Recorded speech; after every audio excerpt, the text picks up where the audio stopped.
എടാ പറയ്. അവന് ജാമ്യം കിട്ടി. ഉറപ്പാണോ? ആ, നാളെ ഇറങ്ങും. എന്തൊക്കെ പറഞ്ഞാലും അവിടെ ഒരു ഒന്നൊന്നര ഫാനായിരുന്നു മോനെ. ശരിക്കും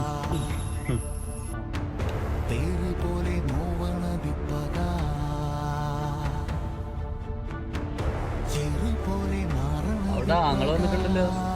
പ്രതികാരം ചോദിക്കാനോ? അടിപൊളി വരട്ടവൻ. എന്ത്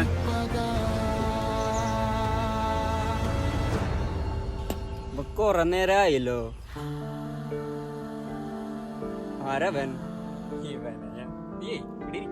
ഇപ്പൊ വരാം.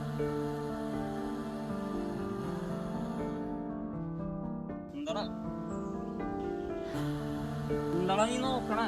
ചേട്ടാ പ്രശ്നം വേണം. അളിയാ, എന്തൊക്കെ പറഞ്ഞാലും അവള് ആളൊരു പാവായിരുന്നു. ഞാൻ കുറച്ച് കഷ്ടപ്പെട്ട് അവളൊന്ന് മീറ്റിക്ക് എടുക്കാൻ. എന്നടാ നീയും എന്റെ പെങ്ങളെ നിന്റെ പെങ്ങൾക്ക് സുഖല്ലടാ.